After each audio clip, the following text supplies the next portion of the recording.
মাই কুকগ্রাফি viewers, আপনাদের সবাইকে আসসালামু আলাইকুম। আজকে আমি আপনাদের সাথে লেমন কেককে লেয়ার বাই লেয়ার কিভাবে ফ্রস্টিং করবেন, কিভাবে কেকের মধ্যে দ্রুত ফিনিশিং আনবেন সব দেখিয়ে দিব।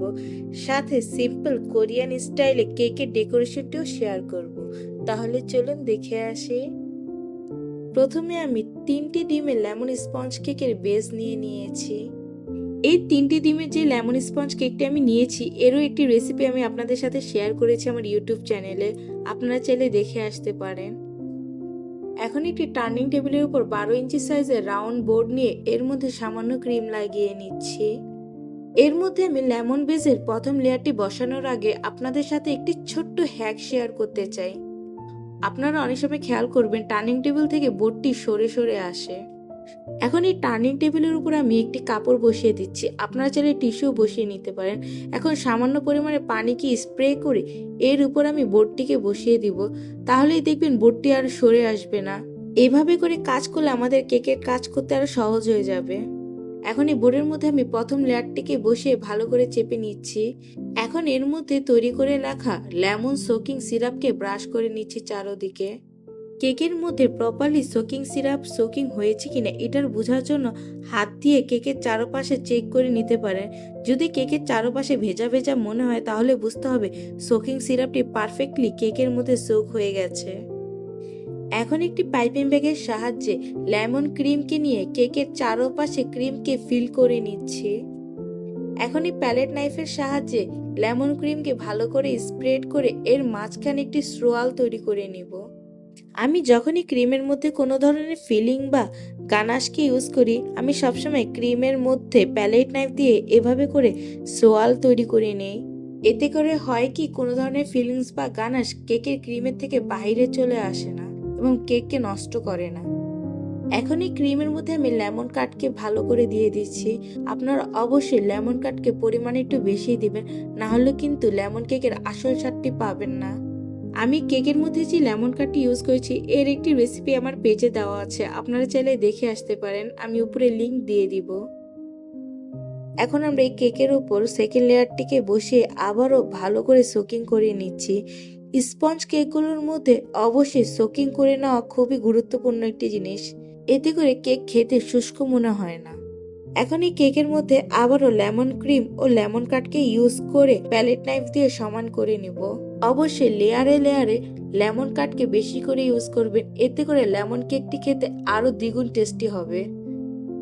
এখন এই কেকের উপর আমি 3 নম্বর লেয়ারটিকে বসিয়ে ক্রাম কোটিং করে নিচ্ছি ভালো করে।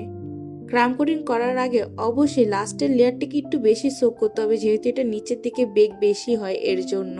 এবার সামান্য পরিমাণে ক্রিম লাগিয়ে ভালো করে ক্রাম কোটিং করে নিচ্ছি। এই পর্যায়ে যদি আমরা ক্রাম কোটিং ভালো করে করি তাহলে কেকের গুঁড়িগুলো ক্রিমের সাথে লক হয়ে যাবে। এই কেকের গুঁড়িগুলো যত ভালো করে ক্রিমের সাথে সেট হবে ততই ভালো আপনাদের ফিনিশিং চলে আসবে। এখন এই কেকটিকে ক্রাম কোটিং করে ফিনিশিং করে ফ্রিজে রেখে আসবো আধা 1 ঘন্টার জন্য। আপনারা চাইলে এর চেয়ে বেশিও রাখতে পারেন, ওভারনাইটও রাখতে পারেন। এর মাঝে আমরা অন্যদিকে কেকের ডেকোরেশন করার জন্য ক্রিমের কালারটিকে তৈরি করে নিব। এর জন্য একটি বাউলের মধ্যে আমি সামান্য পরিমাণে ক্রিম নিয়ে এর মধ্যে বেশি পরিমাণে গ্রিন নিয়েছি, সামান্য পরিমাণে ব্রাউন আর ব্ল্যাক কালার নিয়েছি। এখানে আমি ধাপে ধাপে ক্রিমের মধ্যে কালারকে অ্যাড করে স্প্যাচুলা দিয়ে মিক্স করে নিচ্ছি। দেখতেই পাচ্ছেন কত সুন্দর একটি সেজ গ্রিন কালার চলে এসেছে। এখন চলে যাব কেককে ডেকোরেশন করার জন্য।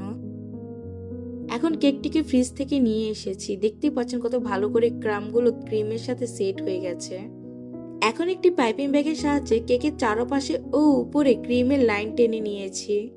এখন একটি প্যালেট নাইফের সাহায্যে কেকের উপরে ও চারপাশে ভালো করে ক্রিমকে স্মুথ করে নিব। যেখানে যেখানে ক্রিমের প্রয়োজন সেখানে সেখানে আবারও ক্রিম অ্যাপ্লাই করে প্যালেট নাইফ দিয়ে স্মুথ করে নিচ্ছি ক্রিমকে।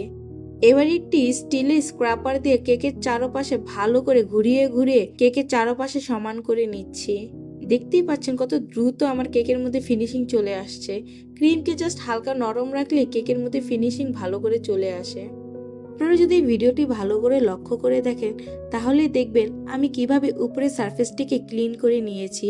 কেকের উপরের সারফেসকে ফিনিশিং আনার জন্য আমি প্যালেট নাইফকে ভেজা কাপড় দিয়ে মুছে মুছে কেকের মধ্যে ফিনিশিং করে নিচ্ছি। একবার ক্রিমের উপরে সোয়াইপ করছি, আবার প্যালেট নাইফটিকে মুছে নিচ্ছি, আবার সোয়াইপ করছি, আবার প্যালেট নাইফটিকে মুছে নিচ্ছি। এভাবে করে কেকের উপরের সারফেসকে ক্লিন করে নিচ্ছি। আপনারা অবশ্যই দেখতে পাচ্ছেন আমার কেকের উপর কত সুন্দর একটি ফিনিশিং চলে এসেছে। কেকের মধ্যে ফিনিশিং চলে আসার পর কেকটিকে আবারও ফ্রিজে সেট করে নিব কিছুক্ষণের জন্য। কেকটিকে আমি ফ্রিজ থেকে আবার নিয়ে এসেছি। এই কেকের উপর আমি ক্যালেন্ডার তৈরি করে নিব এবং হ্যাপি বার্থডে লিখে নিব। এর জন্য আমি টুথপিক দিয়ে মার্ক করে নিচ্ছি। আমার হ্যান্ডরাইটিং মোটেও ভালো না, তাও আমি ট্রাই করছি। যেহেতু এটা ঘরের জন্য কেক, এর জন্য আমি 1.5 ঘন্টায় কেকের উপর ক্রিম দিয়ে প্র্যাকটিস করে আবার মুছে আবার প্র্যাকটিস করে এই পর্যায়ে এসেছি। এই তাড়াহুড়ার কারণে এই পার্টটিকে শ্যুট করা হয়নি। এখন একটি নজলের সাহায্যে কেকের চারপাশে মার্ক করে নিচ্ছি।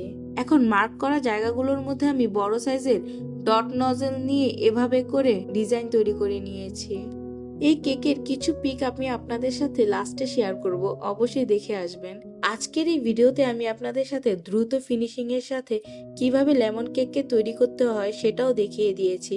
যদি আজকের এই ভিডিওর মধ্যে আমার বলা হ্যাকস অ্যান্ড টিপসগুলো ভালো লেগে থাকে তাহলে অবশ্যই like, comment, share and subscribe করে পাশে থাকবেন। আল্লাহ হাফেজ।